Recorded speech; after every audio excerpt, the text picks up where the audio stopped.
saya ditertawakan, saya diejek, tapi saya udah biasa diejek. Mana mungkin menghilangkan korupsi di Indonesia? Mana mungkin menghilangkan kemiskinan? Mana mungkin menghilangkan kelaparan? Apa? Mau kasih makan bergizi? Hahaha, ketawa. Di awal mereka tertawakan saya dan saya tahu mereka mengancam saya tahu saya diancam. Tapi saya ingat ajaran ustadz-ustadz saya. Tidak boleh dendam, tidak boleh maki-maki, ya kan? Tidak boleh sakit hati, tidak boleh benci. Tuhan aja memaafkan kok. Manusia meneruskan permusuhan. Saya ini dikalahkan oleh Pak Jokowi. Dan menteri-menteri saya banyak yang ikut mengalahkan saya. Benar ya? Ayo ngaku tuh, ngaku. Saya dibilang, oh Prabowo pakai banyak orangnya Jokowi. Tidak, bukan orangnya Jokowi. Saya pakai orang merah putih. Saya pakai anak Indonesia. Iya kan? Kabarin, kabar, terkabar. Satu hal yang kita belajar dari sejarah, pemerintah yang korup tidak bisa membawa kemakmuran kepada rakyat. Itu pelajaran. Itu pelajaran. Jadi saudara-saudara, marilah kita bersama-sama sesuai dengan tema yang saudara-saudara pilih. Marilah kita berjuang mencari kemakmuran. Supaya kita hilangkan kemiskinan, hilangkan kelaparan, hilangkan stunting. Saudara-saudara, saya telah mempelajari angka-angka mendalam. Sungguh luar biasa kekayaan kita. Sungguh luar biasa. Tapi kita koreksi diri, kita banyak yang terus terang saja kurang piawai, kurang handal untuk menjaga kekayaan kita. Karena itu, saya bertekad untuk mencapai pemerintah yang bersih.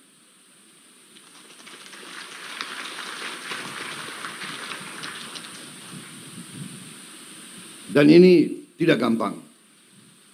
Ini sangat sulit. Bahkan saya tahu saya ditertawakan, saya diejek, tapi saya udah biasa diejek. Mana mungkin menghilangkan korupsi di Indonesia? Mana mungkin menghilangkan kemiskinan? Mana mungkin menghilangkan kelaparan? Apa? Mau kasih makan bergizi? Hahaha, ketawa. Di awal mereka tertawakan saya dan saya tahu mereka mengancam saya tahu saya diancam. Nanti harga saham, harga indeks saham akan turun.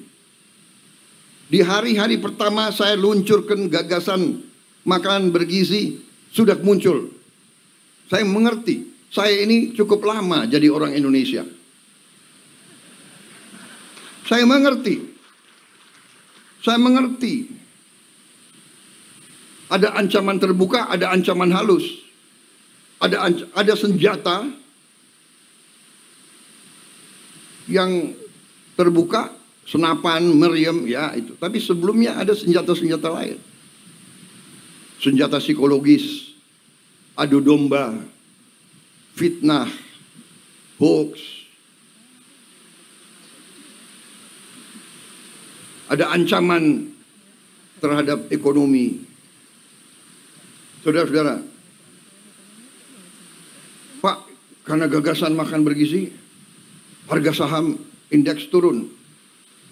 Saya bilang, saya jawab ke mereka itu, saya kasih tahu ya, biar saya nggak punya saham, saya bilang. Dan rakyat di desa-desa tidak punya saham.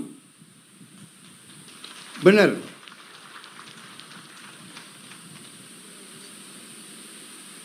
Kalau saham jatuh, iya, pemain-pemain bursa itu. Siapa yang main bursa di sini? Menteri-menteri, ayo ngaku. Fahri Hamzah kayaknya, yuk. Ada, bukan orang kaya saja main saham, tuh enggak? Ada teman-teman saya ahli matematik. Dia mau pakai algoritma. Tapi saya lihat hidupnya stres. Tiap detik lihat TV, lihat apa itu? Wah, harga saham turun 0,0 sekian. Wah, panik dia. Hitung lagi. Aduh, hidup stres, aku enggak mau lah.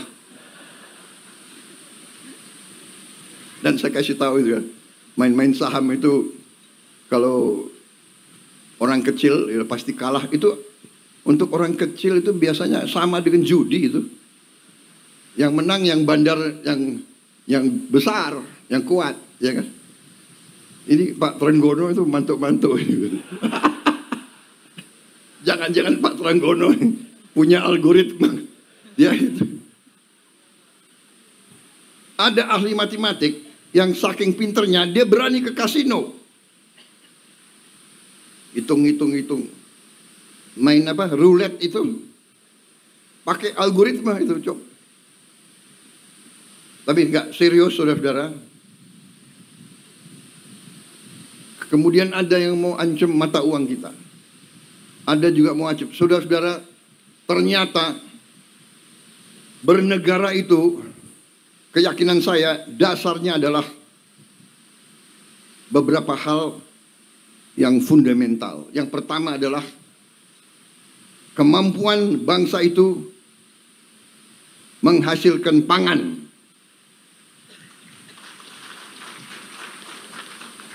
Karena itu kita hormati apa yang dilakukan oleh pemerintah sebelum saya. Semua pemerintah sebelum kita. Dari Presiden Soekarno selanjutnya punya jasa sampai kita berada di sini. Yuk kita hormati pemerintah Pak Jokowi. Saya bukan membela orang. Terus terang aja. Untuk apa sekarang saya, apa itu istilah tentara, ngolor, menjilat, ya kan? Bukan saya bela-bela Pak Jokowi karena person, tidak. Saya mau katakan apa adanya.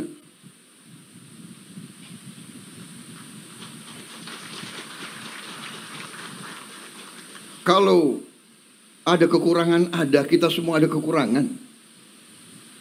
Semua pemimpin ada kekurangan. Jangan memfitnah, jangan menyerang. Kita semua punya kekurangan. Mau buka-bukaan. Yang gak enak.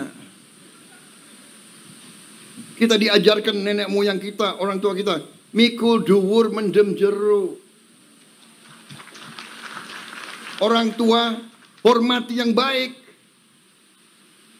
Kita sebagai yang muda berani juga ngoreksi. Tapi ngoreksinya dengan cara yang baik, yang sopan. Saya kira itu ajaran ustadz-ustadz saya. Saya bukan orang yang terlalu baik. Agama saya akui di depan Muhammadiyah. Aku akui. Tapi saya ingat ajaran ustadz-ustadz saya. Tidak boleh dendam. Tidak boleh maki-maki. Ya kan? Tidak boleh sakit hati. Tidak boleh benci. Tuhan aja memaafkan kok. Manusia meneruskan permusuhan. Saya ini dikalahkan oleh Pak Jokowi. Dan menteri-menteri saya banyak yang ikut mengalahkan saya. Benar ya? Ayo ngaku tuh, ngaku. Siapa bendaharanya Pak Jokowi? Itu Trenggono itu. Ayo ngaku ini. Ini banyak ini menteri-menteri saya itu. Tapi sudah ini kan perbedaan itu biasa, persaingan itu biasa sudah. Tapi sesudah itu, ayo kerjasama, ayo. Nyatanya saya tahu ini, dalangnya Trenggono ini. Tapi jadi wakil saya di Kementerian Pertahanan. Akhirnya saya dibilang, oh Prabowo pakai banyak orangnya Jokowi. Tidak, bukan orangnya Jokowi. Saya pakai orang merah putih. Saya pakai anak Indonesia. Iya kan?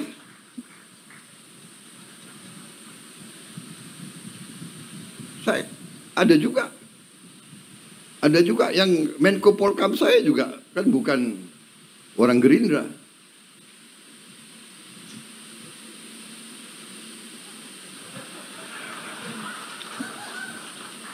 Dia memang non partai. Tapi saya ambil satu. Yang saya yakin di dalam hatinya semua itu cinta merah putih, cinta tanah air. Jadi tidak ada masalah. Di pilkada ada yang menang, ada yang kalah, sudah, ya kan?